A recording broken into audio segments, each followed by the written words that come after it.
दोस्तों, क्या आपने कभी महसूस किया है कि एक छोटी सी प्रॉब्लम को भी हम अपने दिमाग में इतना घुमा घुमा कर सोचते हैं, इतना सोचते हैं कि काम शुरू करने से पहले ही थक जाते हैं। इसे कहते हैं ओवर थिंकिंग। ओवर थिंकिंग वैसा है जैसे पानी में पैर रखकर लहरों को रोकने की कोशिश करना। जितना रोकने जाओगे उतना ही डूबते जाओगे। और मैं सच बताऊं तो ये आदत हमारे ड्रीम को खत्म कर देती है। लेकिन अच्छी बात यह है कि ओवर थिंकिंग कोई जन्मजात बीमारी नहीं है, ये बस एक आदत है और आदत को बदला जा सकता है। मैं आज आपको 6 पावरफुल स्टेप बताने वाला हूँ जो आपने अगर फॉलो कर लिया तो ओवर थिंकिंग आपकी जिंदगी से गायब हो जाएगी।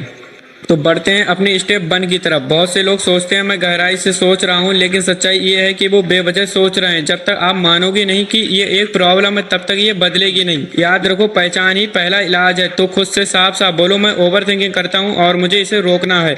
बस यहीं से असली बदलाव शुरू होगा। स्टेप नंबर 2, माइंड को खाली मत छोड़ो। खाली दिमाग शैतान का घर होता है और ओवर थिंकिंग उसका पसंदीदा काम। अगर दिन में आपके पास कुछ काम नहीं है तो दिमाग अपने आप पुरानी बातें, पुराने झगड़े, भविष्य की टेंशन सब लेकर बैठ जाएगा। सोल्यूशन, अपने माइंड को प्रोडक्टिव कामों में लगाओ। वर्कआउट करो, किताबें पढ़ो, कोई नई स्किल सीखो, घर के छोटे छोटे काम करो, लोगों से मिलो। जब दिमाग ग्रोथ में बिजी होगा तो उसे बेकार की सोच के लिए टाइम ही नहीं मिलेगा। स्टेप नंबर 3, डिसीजन जल्दी लो। ओवर थिंकिंग का सबसे बड़ा कारण होता है डिसीजन लेने में देरी। हम सोचते हैं कि सही समय आएगा, सही ऑप्शन मिलेगा, लेकिन सच्चाई ये है कि परफेक्ट टाइम कभी नहीं आता। अपने लिए रूल बनाओ, छोटे डिसीजन 5 मिनट, बड़े डिसीजन 24 घंटे।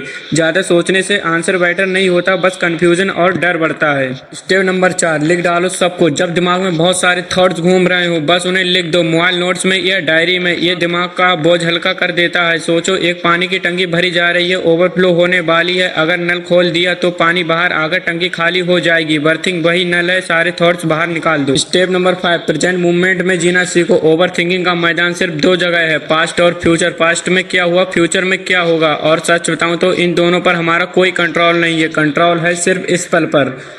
तो सिंपल टेक्निक्स अपनाओ, डीप बर्थिंग, मेडिटेशन या नेचर में बल्क करो। जब दिमाग को अब में लाना सीख जाओगे तो ओवर थिंकिंग की जड़ ही खत्म हो जाएगी। स्टेप नंबर 6, एक्शन लेना ही असली इलाज है। याद रखो, action is the best medicine for over thinking. जितना ज़्यादा सोचोगे उतना डरोगे, लेकिन जैसे ही पहला कदम उठाओगे डर आधा खत्म हो जाएगा। तो अगर आज आपने इन 6 स्टेप को ठीक से फॉलो कर लिया तो धीरे धीरे आपकी ये आदत बिल्कुल खत्म हो जाएगी।